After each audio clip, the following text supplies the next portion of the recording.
नमस्कार दोस्तों, master takes में आप सभी का एक बार फिर से स्वागत है। चैप्टर 7 मॉडर्न हिस्ट्री में ब्रिटिश भारत के गवर्नर जनरल प्लासी के युद्ध के समय गवर्नर जनरल का पद था ही नहीं, उसे समय अंग्रेज प्रमुख का पद होता था। प्लासी के युद्ध के समय अंग्रेज प्रमुख डेक थे। लॉर्ड क्लाइव 1757 से लेकर के 1760 और 1765 से लेकर के 1767 तक, यानी कि इन्होंने ये 2 बार गवर्नर जनरल बना था। लॉर्ड क्लाइव प्लासी के युद्ध में बुद्धिमत्ता का परिचय देते हुए क्लाइव ने क्या किया था, इसी से खुश होकर बोर्ड ऑफ डायरेक्टर जो उस समय 24+1 यानी कि क्लाइव को दे दिया गया था। 1757 से 1760 तक के लिए बंगाल का गवर्नर नियुक्त किया गया था। किसको ना? लॉर्ड क्लाइव को। उसका 1760 के बाद क्लाइव स्वदेश लौट गया और पुनः 1765 में भारत वापस आया। 1765 से 67 तक भारत का वो गवर्नर बना रहा। क्लाइव ने 1765 में मुगल बादशाह शाह आलम द्वितीय से इलाहाबाद की संधि की और बंगाल, बिहार तथा उड़ीसा की दीवानी प्राप्त की थी। श्वेत विद्रोह को दबाया था। 1765 में बंगाल में द्वैत शासन लागू किया, जिसने 1772 में वारेन हेस्टिंग ने समाप्त किया था। ये इम्पोर्टेंट क्वेश्चन है कि बंगाल में द्वैत शासन किसके शासनकाल में चालू हुआ था और किसके शासनकाल में, यानी कि किस गवर्नर ने उसको समाप्त किया था। इम्पोर्टेंट नोट्स: बड़ी बड़ी नींव रखने वाला क्लाइव विषय में वुर्क का कथन, यानी कि अंग्रेज सरकार के लिए सबसे बड़ी जो नींव रखने वाला था वो कौन था? क्लाइव ही था। क्लाइव ने इंग्लैंड वापस जाकर आत्महत्या कर ली थी। बक्सर के युद्ध के समय सही गवर्नर था। वारेन हेस्टिंग, आइए इसके बारे में डीपली जानते हैं थोड़ा, क्या है क्या नहीं है, किस तरह से इन्होंने ब्रिटिश शासन को आगे बढ़ाया। बंगाल का अंतिम गवर्नर था। 1772 ईस्वी में द्वैत शासन समाप्त किया।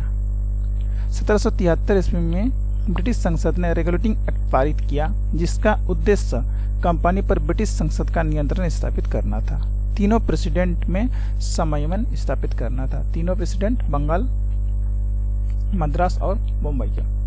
बंगाल प्रेसिडेंट को सर्वोच्चता प्रदान की गई और शेष 2 मुंबई तथा मद्रास प्रेसिडेंट को उसके अधीन कर दिया गया।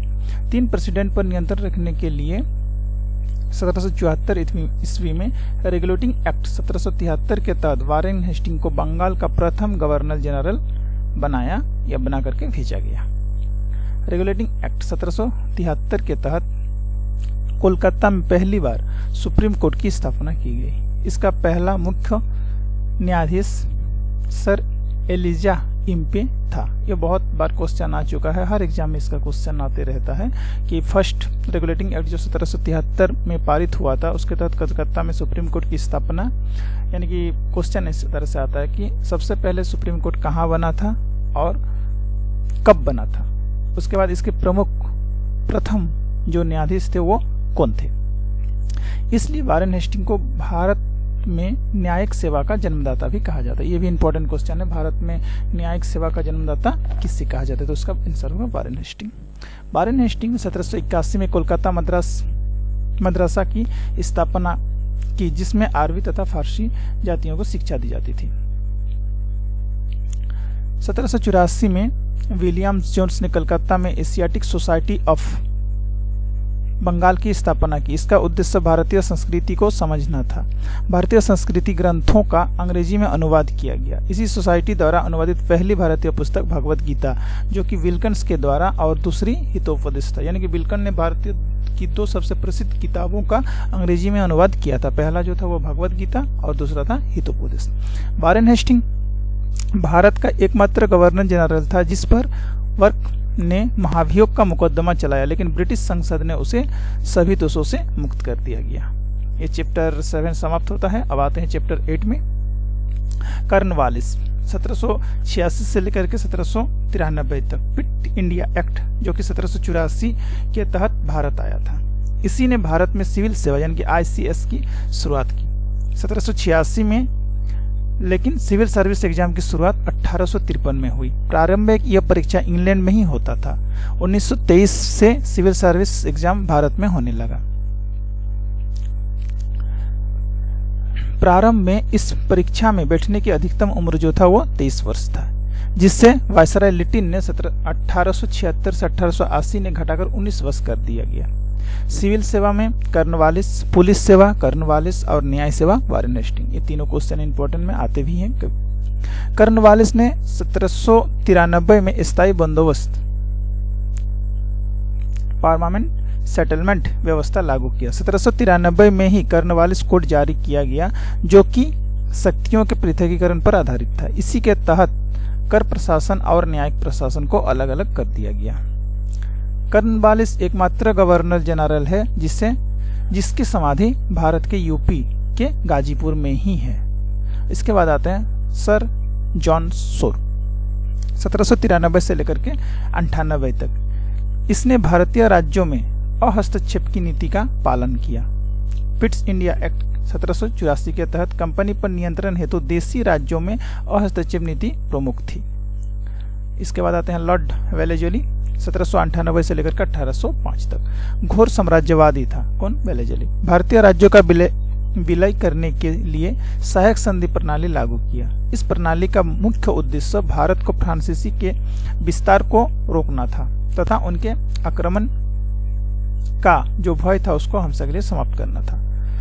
1789 के बाद ब्रिटेन के साथ साथ भारत पर भी फ्रांसीसियों के आक्रमण का भय बना हुआ था। टीपू ने नेपोलियन से मदद मांगकर इस आशंका को बल प्रदान किया था। सहायक संधि स्वीकार करने वाले राज्यों का जो शर्त था तो इस प्रकार से था।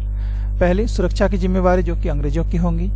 देशी राज्यों को अपने क्षेत्र में अपने ही खर्चे पर एक सहायता सैनिक रखनी होगी जो कि अंग्रेजों की होगी। देशी राज्य की विदेशी नीति एवं स्वतंत्रता अंग्रेजों के हाथों में चली जाती थी। ये पहले जो दो कारण है उसी का तीसरा का भी कारण है। जैसे कि सहायक संधि स्वीकार करने वाले राज्य हैदराबाद 1798 में ये पहला राज्य बना था जो कि सहायक संधि को स्वीकार कर लिया था।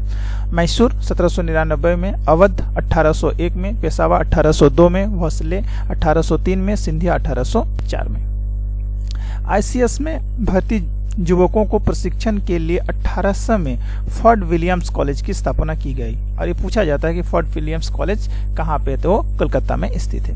इसके बाद 1806 से लेकर 1812 के दौरान sir George Barlow lord Minto governor general रहे, लेकिन इन्होंने कुछ खास उल्लेखनीय कार्य नहीं किया। अब आते हैं वारेन हेस्टिंग और ये चैप्टर 9 गवर्नर जनरल की इस सीरीज में हम लोग इसको दो भागों में पढ़ेंगे गवर्नर जनरलों को।